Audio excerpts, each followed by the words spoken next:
And it's great to see everybody here today. What a fantastic conference, day one. And wonderful to have such amazing guests here to talk about impact and how impact has been changing the face of investing in Asia and how technology is driving some of that. So just very briefly, my name is Peter Dingle. I am part of HSBC Asset Management. We have a venture capital strategy focused on institutional and wholesale investors. We invest in Series A stage companies for growth. And so impact investing is something that I'm quite passionate about. It's something that I really see changing and evolving in the region.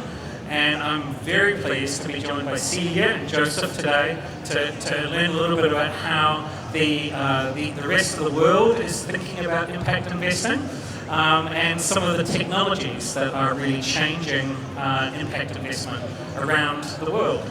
So Cilia, you are the CEO of the EQT Foundation. Do you want to tell us a little bit about that, introduce us to how that plays a role in the bigger EQT business and what you're doing here in Asia? Sure, thank you. So EQT Foundation is the philanthropic arm of the global private markets firm with 119 billion euro in asset under management. And actually 25 billion already has been invested into this region. So we have 350 employees in EQT in APAC. And the last 4 weeks I spent visiting our 8 offices to get to know our employees, but also to prep for activating the foundation in this region. So globally, we do something called catalytic capital.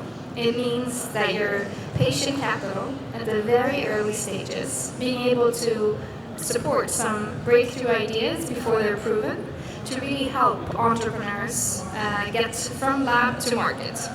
And we are hosting entrepreneurship competitions across Asia this fall. So if there's anyone in the audience, if you know somebody who has a breakthrough idea, please ping me about it. Because I think the key challenge so far for us has been getting the overview of this market, which I find super exciting. But it's really about data sources and language barriers of understanding what's actually going on and being able to drive more capital and more impact investing into this region. Well, it's fantastic to see you touring around the region and meeting people face to face, because that's really what Asia is all about, building those relationships. So I'm sure there'll be plenty of people who would love to talk to you afterwards and share some of their networks.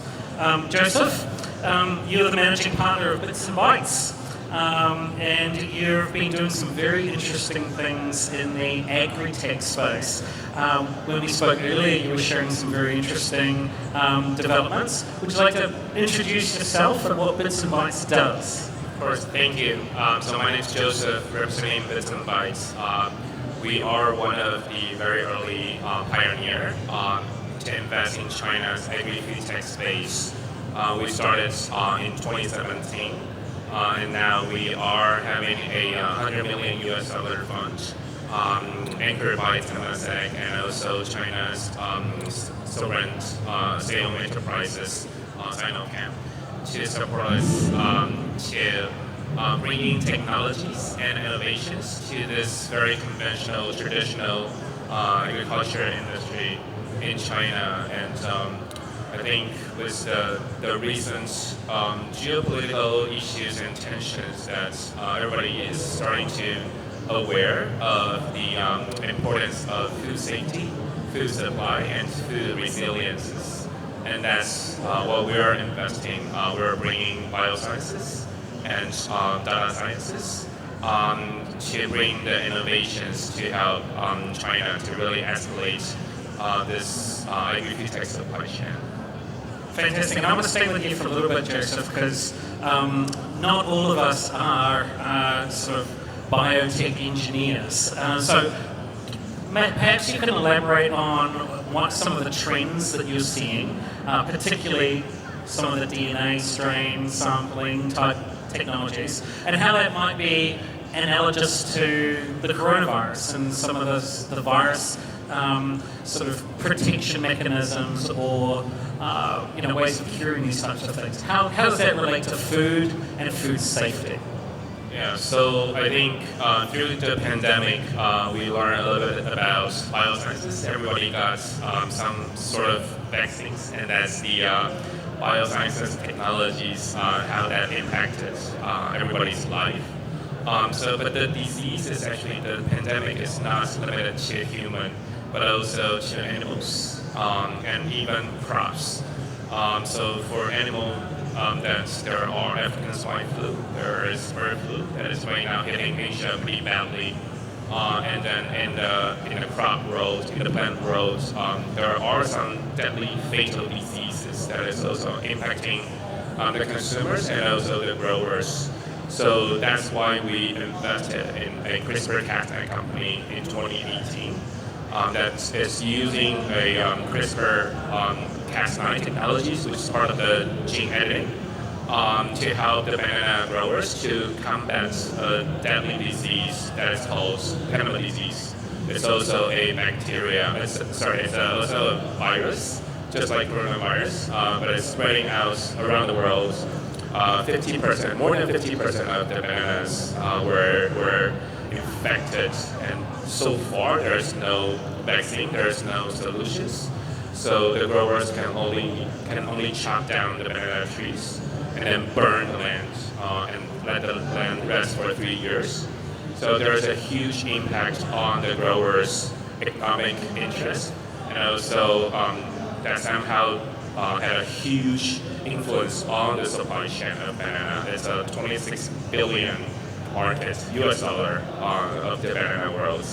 So that's just one of the examples how we bring technologies.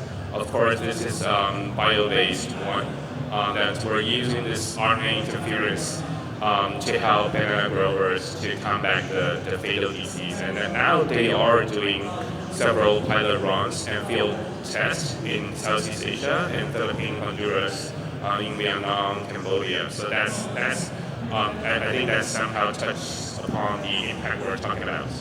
That's a fantastic description. And Cilia, I know that you're looking at some of these areas. Are you looking at the types of impacts that it affects food and these types of science areas? I think fascinating example, like a COVID vaccine for the banana. Does it go into the tree or does it go into the banana? Going to the banana trees, but it's going down to the roots. Okay, yeah, because I think the bioengineering in that field, and I think what you're talking about is like impact investing. The very starting phase was about basic access to healthcare, basic access to food. Right now we're on like a maturity level where you can say, okay, we can go into a sector and we can actually improve the productivity and the profitability by having an impact new technology that will help them, right? All technology can be used for good or for worse, but in the impact space there are these technologies that help improve that. I think one of the technologies we've invested in is medtech, or they're developing a chemical blend that mosquitoes can prefer more than human blood. So you can actually use it to attract mosquitoes away from human beings to control the spread of malaria. And it's super interesting to study the biology of the mosquito and mimicked the malaria disease, right? I think another one when we talk about the trees, which is also technology of bioengineering, they're helping trees to grow 40% faster, capture more CO2, and deliver better quality timber. So there are these edits here, and you can be for or against them. But I think we as a human species have developed so far and changed nature and our atmosphere so much. And in order for the nature to kind of get along with our pace, we need to help them in some of these new technologies. As long as we can understand the biology, it's also understand unintended consequences. So I think what's important in both those cases is how do you sterilize the mosquitoes? How do you sterilize the trees so they don't take over natural habitat and biodiversity that we want to keep? And so staying with you for a little bit, Cilia, impact investing has often been seen as a trade-off between the profits of the investment and doing good. How how do you see this, and what have you learned with the experience of investing in so many companies over history? Is that stereotypical impact investment still the case? Can I kind of go even further back and talk about the distinction between sustainability and ESG into impact investing, and then the changes between impact investing where you're aiming for profits and impact investing where you're saying, I can actually accept a lower financial return. So, is it okay that I stand up? Yeah? Okay, so guys, imagine that I'm a company, and in order to go from A to B, I need to have a footprint. That's just the way companies today are designed, so they have a negative imprint. And then we figured out, actually, they can do something good with the way they're having business. And you can put your hand somewhere. That's a positive, intentional impact.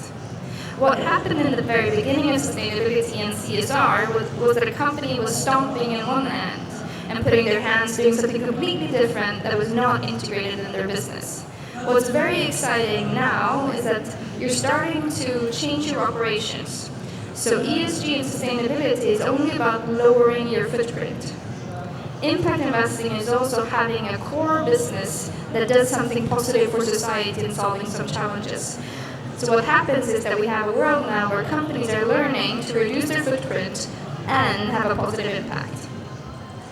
For the companies we invest in, we look for companies that have a positive impact through their product and service. Meaning the more they will make money, the more impact they will have. The more impact they will have, the more money they will make. So there's a direct link between doing good in society and earning money. I think the interesting point, we had a climate company up here earlier, but climate companies now are getting paid back by the voluntary carbon markets. They're getting an additional revenue stream for their impact. They're getting paid back for doing an impact in society. We're saying that the next unicorn are going to be climate tech companies because the unit economics, when their technologies are reaching scale, are going to be amazing. We're not seeing that yet for food ag tech. Why are they not the way they're improving soil, for example? Why are they not getting paid back for that? In healthcare, reaching customers or patients that are in the rural areas. It costs more, but you're not getting more paid for reaching those patients. So I'm all for changing the entire financial system to pay back the entrepreneur for the good that they do, so we can reach the same unit economics and profitability of impact companies, no matter where they are. But back to the distinction, as an impact investor today, you can choose, do I want to combine impact and profits?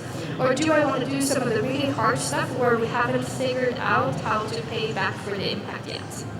Fantastic example, and I really like the analogy of the footprint and where you reach.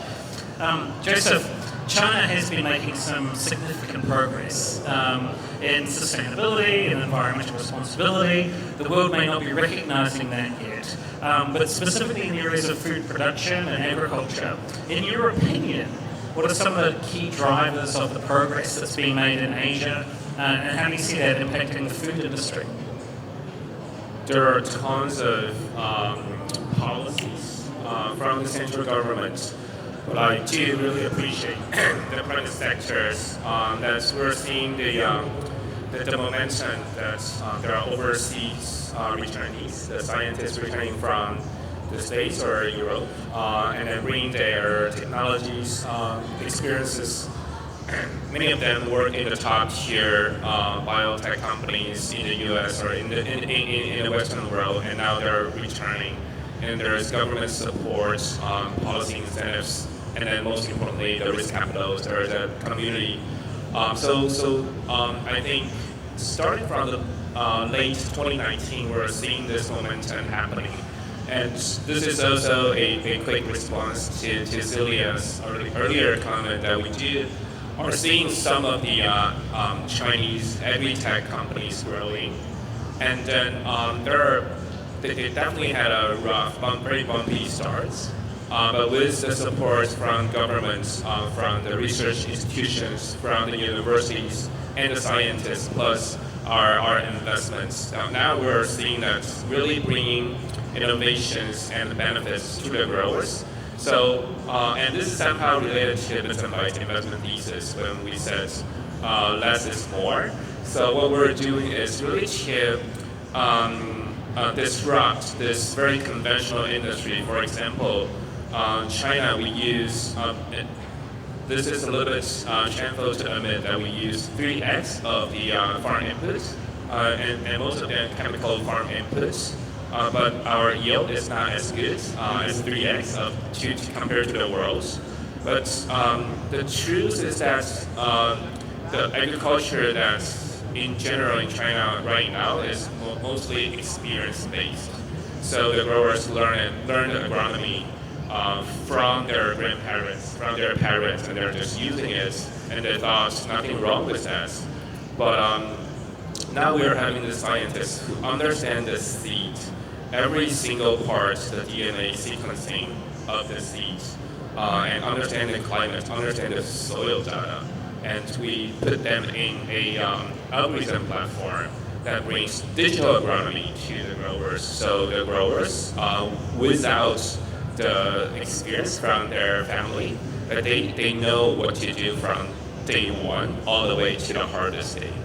And then the result is that they are using 30% less of the farm inputs, especially chemical fertilizer, but generating 20% higher yields. So the payback actually comes from the natural. So there's, I would say, yes, China, we have less willingness to pay for impact or ESG premium, but we got that payback from the nature. So that is also what we really appreciate, bringing science and technology into the agriculture industry. And on the one hand, we cut 30% inputs less, and then on the outputs, we have 20% more yields. So that's what we're investing. That's just more. So staying on China for a moment, and coming from Europe, you're deeply passionate about sustainability and promoting environmental responsibility. What are some of the most pressing issues you see from the outside that China is facing today, and how can impact investing play a role in addressing these challenges? I'll share a secret actually with you guys. No, so I'm from the Nordics, where sustainable development was coined way back in 1992 and in 1987 through reports. But my interests for sustainable development actually came when I was stationed in the suburb outside of Beijing. So I was volunteering with hearing impaired children. And I think the mindset here, they were so optimized on saving and turning off the lights and living in a very kind of like a sufficiency economy in a way. Where I was like, wow, and like seeing the vast population and the needs as like the economy for what we're doing is not working. And that was actually my starting point for getting into sustainability. And I came back also, and I was here during the Olympics, and I saw the sky go from gray to blue. I think affordable housing, pollution, but I also think that is there one region that really acts when they decide to act, it's also this region. And I'm aware that there are a lot of varieties between countries, but we can say that China, when they decide to act, they act. And I think the circular economy, it's really just back to Eastern philosophy and yin and yang. It's really about thinking about, like, in my beginnings when I researched sustainable business models and I interviewed with people from Asia, they were like, well, we understand the logic. That's very natural to us, that you can't take anything without getting it back, right? Thinking about cycles in a very natural way compared to a linear mindset in the industrial economies in Europe. Joseph, however, impact investing is relatively new concept in China, isn't it? And I think it is gaining traction quite rapidly. There is, as you say, Cilia, a very ingrained belief in efficiency and not wasting things and making a dollar go further. But so what are some of the things that that you think the Chinese market can drive real positive impact with?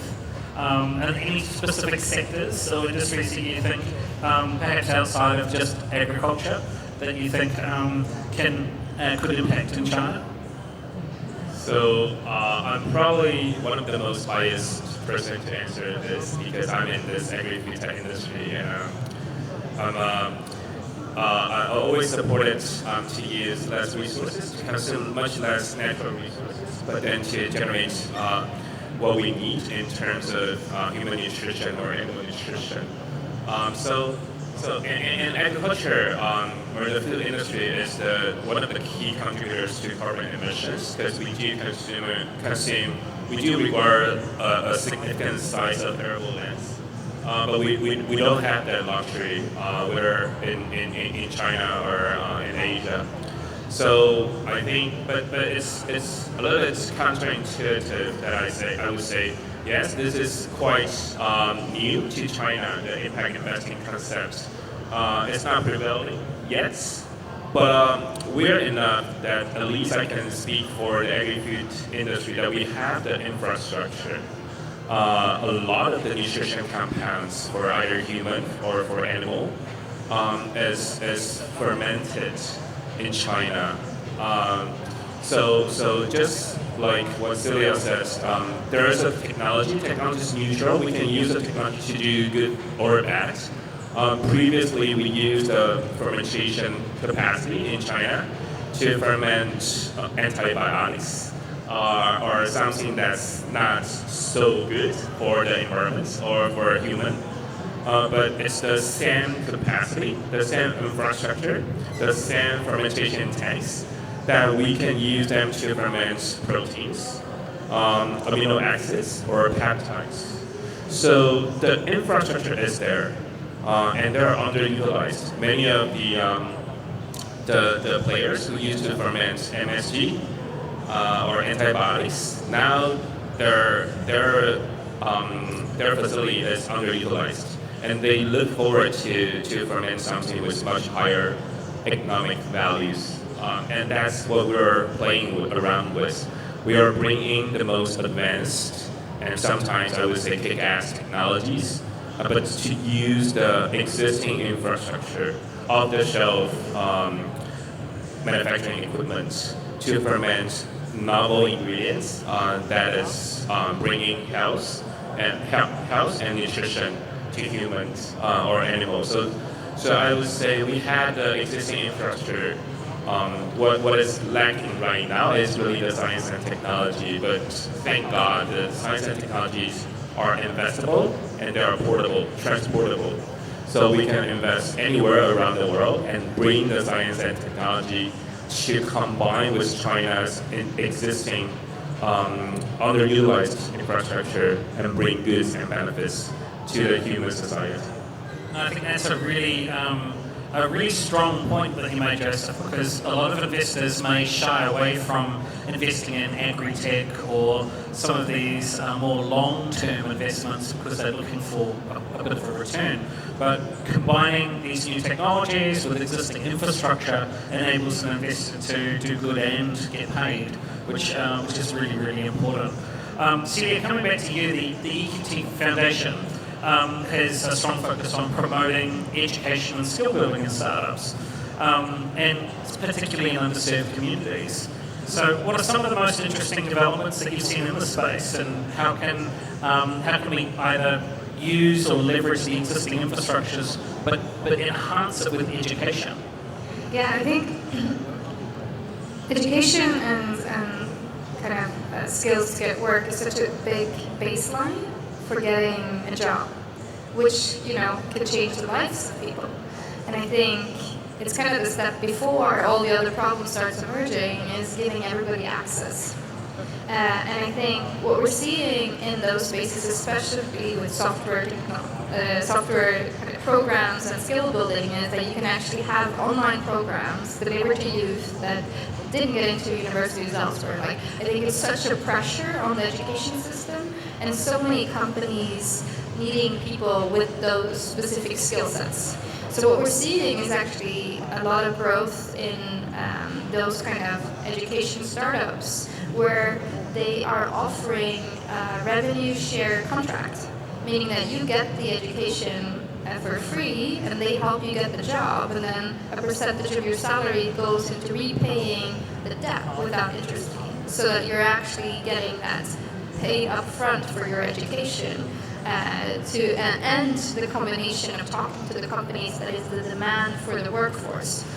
So ways of de-risking youth getting access to education. I think that's pretty cool, and I would love to see a lot of those models come up. I think another interesting one we have is a software for family economics, where it actually calculates who spends most time home with the child or not, and how can you repay in between. So if you divorce, you don't end up in financial distress. Like, how can we ensure that equal and equitable household leads to long-lasting unions and safe environments for children to grow up in, etc. So there's a lot of innovation in that space of like financial inclusion. And then of course, when it comes to impact investing, the other side of fintech is consumer debt, giving loans to people who can't repay them and causing them to end up in more distress. But yeah, I think it's an interesting sector for how can we invest in equity in society, building an equitable society where everybody has access and are not discriminated against or not put on the side because they were born outside the city, not inside the city. Absolutely, and I guess technology is enabling, whether it's impact in science or impact in education, impact in healthcare, or even impact in finance. So I want to use the last few minutes to talk about some interesting companies that you might have discovered. Feel free to use their real names or protect the innocent. But perhaps you could share a company or two that you have found recently that you think is exciting. Joseph, I'll start with you, and then perhaps you can share one, and I'll share one that is part of our climate tech portfolio as well. So only one.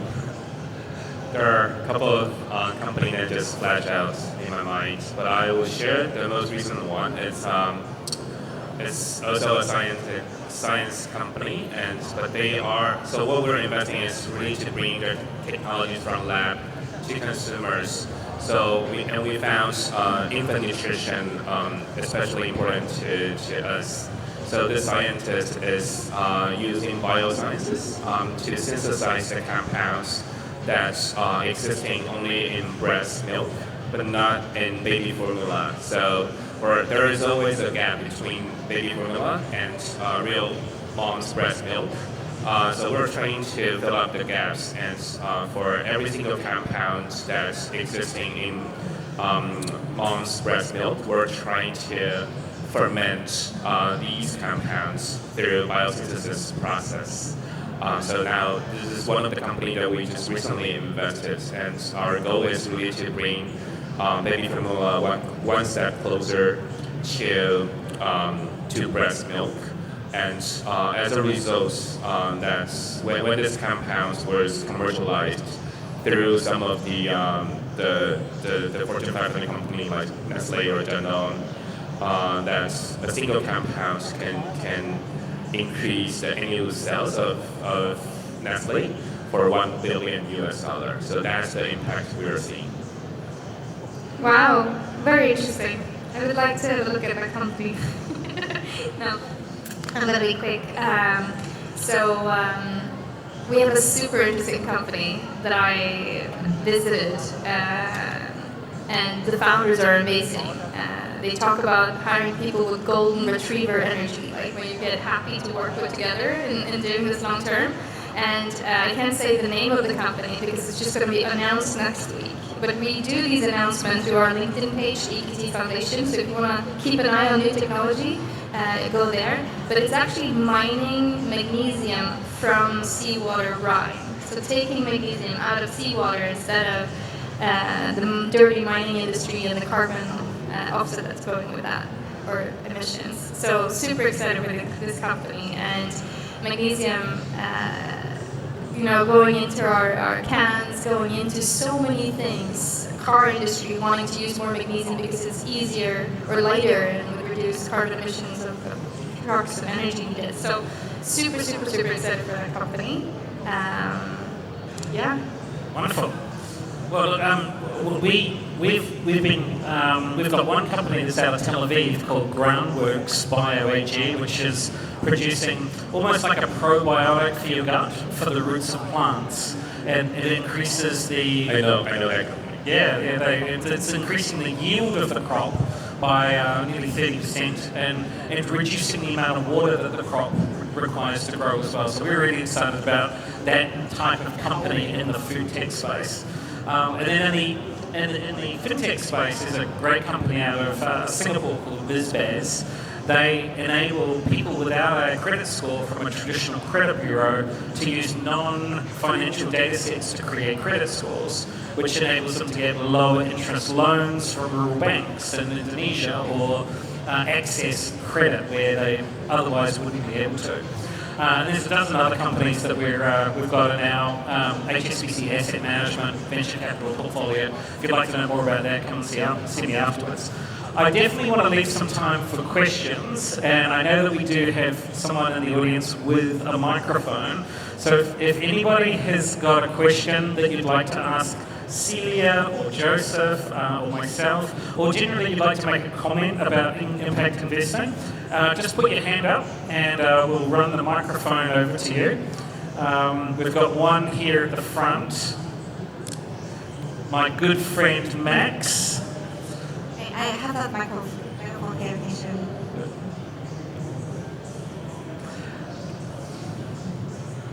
So, thank you guys for an amazing, exciting panel. I'm curious if you guys share a little bit more of the conversations you're having with your LPs as you raise and deploy these impact funds. What is the attitude of these investors in the fund deployment? How do they see sustainability being part of their overall fiduciary responsibility? Are they very happy to be able to support impact? Have you been able to communicate them the need and the long-term thinking as well? Who would like to take that first? I can take my general experience from working at Catapult, which is an impact investing organization that is for-profit, like superior returns, impact-driven. I think we saw a huge maturity in investors from the beginning of not really understanding what it was, and then seeing some of the first impact unicorns coming from the portfolio, and now getting easier and easier to fundraise for that type of a fund. At the foundation level, of course, we're a different setup, where we are fundraising from foundations and family offices and others who have the same mindset of like, I can be a bit more patient. I still want my returns, but I can be a bit more patient because I really want these companies to succeed. So I think it's understanding what bucket you're fundraising from, and as a company, be very clear about how are my impacts connected to my returns and my financial growth. And I think what we do with every company is we look at an impact potential. How much CO2 would you remove by 2030? And what's your impact KPI to ensure that you will hit commercial scale? For many of them, it's driving down the cost per CO2 removed. So showcasing the investors that what I'm measuring and tracking on impact will drive my financial growth. Wonderful. And we had a quick chat about your LP. Do you want to share a little bit of the insider word? Yeah, of course. So we had the luxury to be supported by Singapore's sovereign fund, Temasek, and also China's state-owned enterprises, Syngenta, who is the largest or the second largest agrochem company in the world. And I think they bring huge benefits to this young GP, especially when we're a pioneer in China's agri-food tech space. So they definitely have much more experiences than us. Temasek has been investing in agri-food tech innovation since 2013. And then Syngenta/Sinochem has been in this industry forever.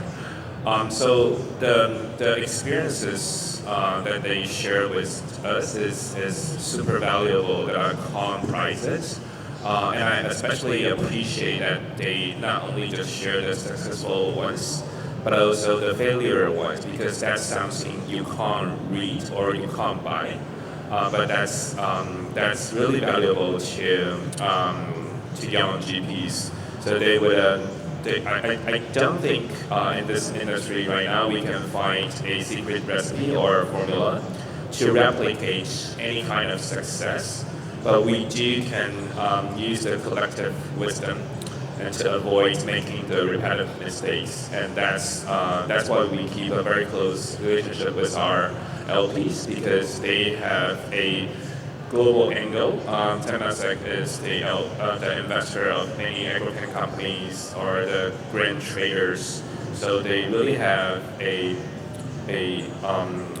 can really see the big picture from a national level. And also Sinochem / Syngenta, they also understand agriculture policy probably second to no one. So that's what we learned and benefits to get the preparatory information and knowledge from those experienced investors. And I mean, they're really experienced. Any of them, they have 15 years of investment experiences and 15 years of industry experiences. So, and just to add to that, the institutional and wholesale investors that talk to us are really looking to see the future. They're investing in these types of capital allocation assets in order to be strategically involved in the deal flow that's coming through and to understand the types of businesses that are getting traction and which ones are finding market success and market validation. And this is another additional benefit to being an LP in one of these early stage funds. So I'd encourage anybody in the audience who is allocating capital but hasn't looked at venture capital as an asset class to come and talk to Joseph or Cilia or myself and learn a little bit more about it. With all that, let's give a really big applause to all our speakers today. And we're going to have a photo and moving on to the next stage.